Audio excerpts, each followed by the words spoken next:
Hi, Eddie Murray, former Detroit Lion. Make sure you watch Mike or Mike on YouTube.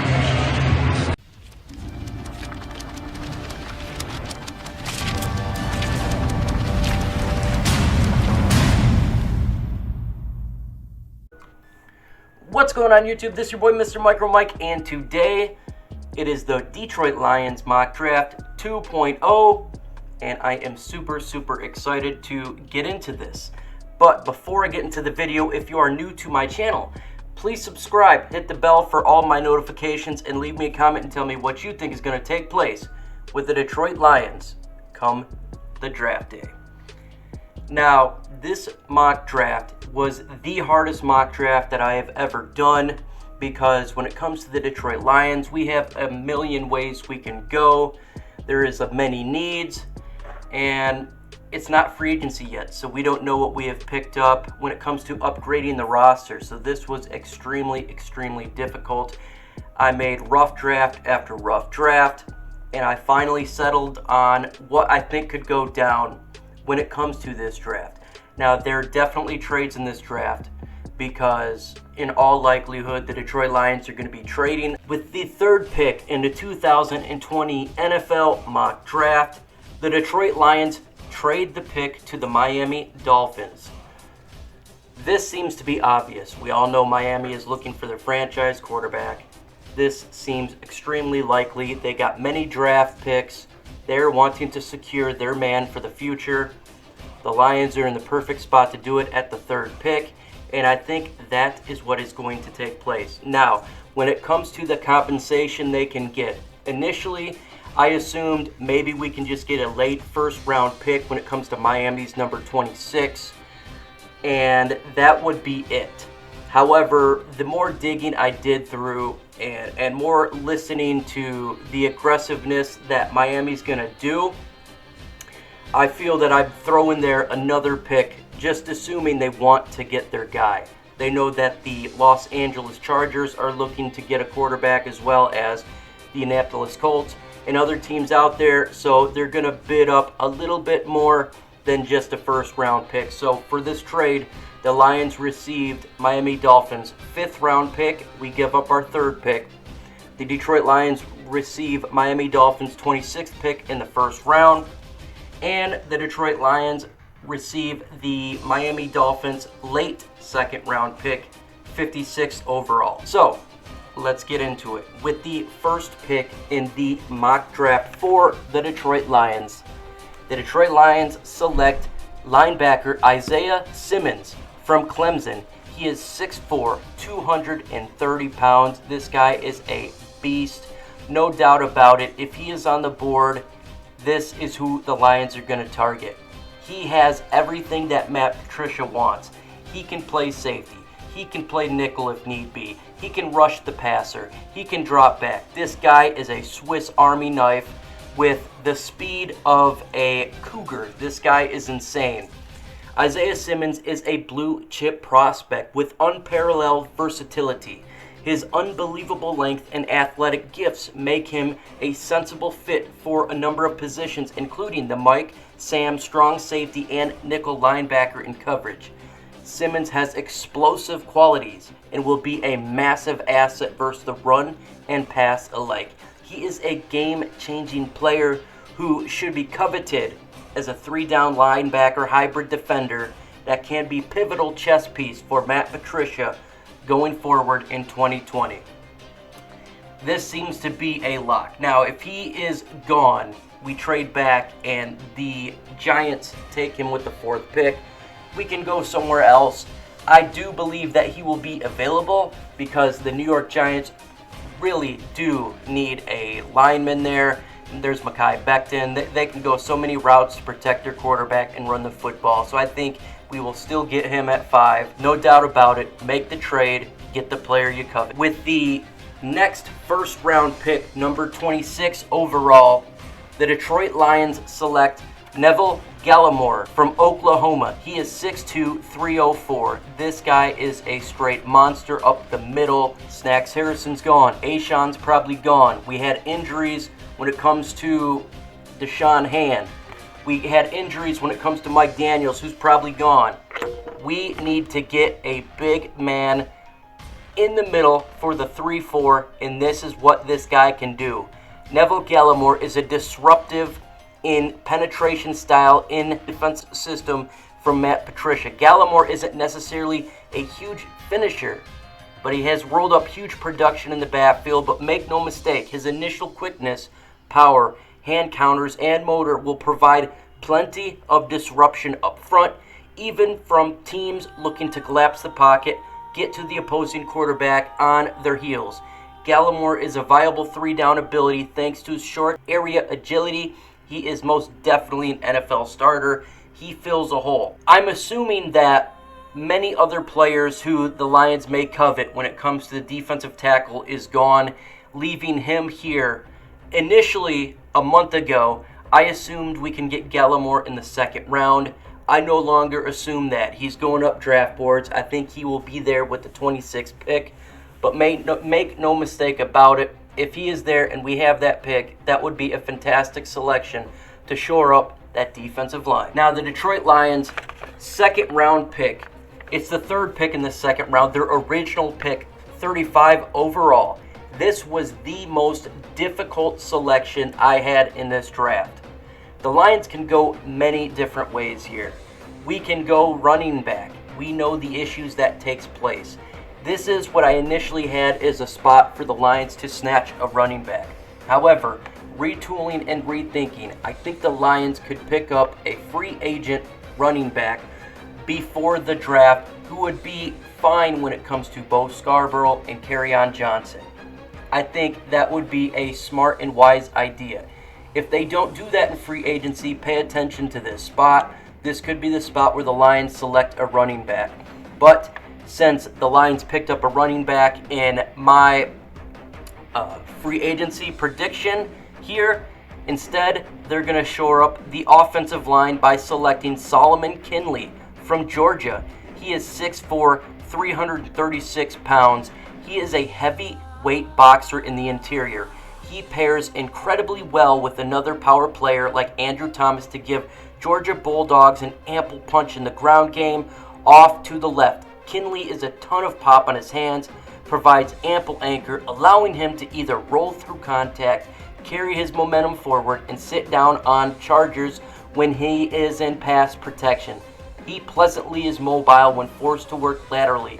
He worked across the face of the defenders in reach situations. He's got a ton of mass below the waist, giving him an opportunity to keep center gravity and low wrestle positioning effectively in one-on-one situations. We have a fill in the guard spot. Probably Graham Glasgow is not going to be back. We need to protect Matthew Stafford. That is the number one priority. If Matthew Stafford gets injured, guess what? You go 3-12-1. We can't do that this year. Let's give this offensive line an upgrade with the guard position. Let's get meaty on the trenches, on the interior offensive line, and really push the pocket. We can finally run the football with who is back there and give a break to Matthew Stafford and finally get a run game. You can't run the ball without the big guy. If he is there and you picked up a running back in free agency, select Salomon Kinley. It would be a great pick. Here was another difficult pick again. This is the idea that the Detroit Lions took a running back, because I think you could probably get a decent one here. However, a player fell. To me, that's more important. So with the second round pick, 24th in the second round, 56 overall, this was a pick traded to the Lions from the Miami Dolphins. The Detroit Lions shore up that defensive line and select Kenny Willekes, edge, Michigan State. He is 6'4", 252 pounds. This guy can be a monster on the opposite of Trey Flowers. He racked up 47.5 tackles for loss, 22 sacks from 17 to 19. Willekes has been highly productive defender for Michigan State. He plays well with unmatched urgency, highly competitive. While he may not have the highest ceiling, Willekes does have a high floor as a 4-3 and be utilized in the 3-4. His modest play strength and athleticism will present challenges defeating blocks in the NFL, and he'll need to become more reliant on his technique which has room to growth. At a minimum, Willikis should be a valuable rotational end, and his upside is contingent on if he can get stronger and become more nuanced. We win through the trenches. We need to get pass rush. This guy can do it. He can also stop the run. Have him, have Gallimore, have Trey Flowers, have Aquara. We finally get a decent defensive line. Oh yeah, in Mr. Deshaun Hand, we can rotate, we can rush the passer, and we can finally get pressure on the quarterback. Now it's in the third round, Detroit's original 3 overall, 67th pick. We could go many different routes again, but in my opinion, there is a great chance that either Darius Slay is traded or this is his last year, so we need to get some young talent in the secondary. This guy fell to them in my mock draft, and that's the cornerback from Utah, Jalen Johnson. He is 6 foot, 190 pounds. He has a sudden athletic and high ceiling as a lockdown cornerback, sticky on his hip pockets, and doesn't lack confidence and aggressiveness. Average size and length hurt his ability to contest every catch, but he is a scheme flexible and best in press man on the boundary. We need press coverage. He can do it. We finally go young in the secondary. You'll have Amani in his second year, this guy in his first year. I'm sure we're going to pick up another veteran in free agency, and if Darius Slay stays on the team, this could be a ruthless secondary to when we do get rid of Slay. The transition is not bad. We have players in place. The need is not big of a deal. He would be a great pick for what Matt Patricia does on his one-on-one matchups. In the fourth round, 99th overall, the original pick, the Detroit Lions again need help in the secondary. Let's get young because J.R. Reed, safety from Georgia, fell to them. He is 6'1", 194 pounds. He is strong in the box player. When he sees where the ball is going, he can react well and normally anticipate and get to it. If you let him play with his eyes in the backfield and not look around at coverage, you're putting him in position to do what's best. Tackle. Reed is a consistent tackler, though he does a bit low too often, but he's grasping for ankles. He can play man coverage in situations that don't ask him to go deep. When he is on an offensive player's hip, he has active hands to ball and pass breakups. Though not a lot of production in takeaways department, we don't need that when it comes to takeaways because we got many other individuals on the secondary that can do that. This could be 2020's Walker and become a disruptor for the Lions' future of the safety positions. Yes, we drafted Harris last year, but we do 3 safety sets. This is another young guy to learn, be placed in quality situations this year, and next year be an absolute disruptor for the secondary, going young secondary, and productive throughout the next couple of years. Now we're in the 5th round, the third selection in the 5th round, 131 overall. It's the original pick. It is time to think about the future of the Detroit Lions. We need to have guys who need to learn. With this 5th round pick, he's not going to be a starter, but he is going to be a backup, and he's going to learn from one of the best when it comes to Kenny Galladay and Marvin Jones Jr. and the Detroit Lions select wide receiver Marques Calloway from Tennessee. This guy's a bigger. He's 6'2", 190 pounds, and he does remind me a lot of a Marvin Jones Jr. He's a former 4-star recruit who made his presence known in Knoxville right away as he saw action 6 of the Vol games as a true freshman. Since then, he's been consistent starter for Tennessee, going to his 3rd year as a top option for the team. His speed is the name of the game. He is used mostly as Vol's outside wide receiver, and his quick feet, long speed proved to be a valuable alongside sideline. He's the kind of player who deserves to be on an offense that can utilize him more, as Tennessee is just not very good on getting the ball deep down the field.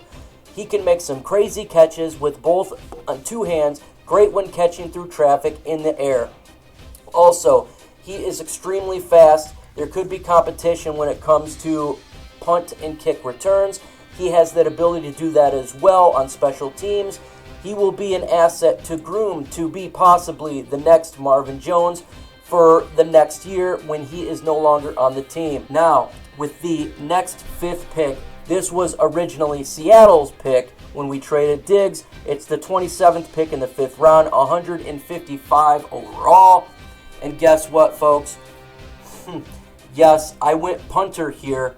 Braden Mann from Texas A&M. He is graded out as the best punter in this draft. And Sam Martin has not re-signed. And it seems like this guy could fill in his shoes.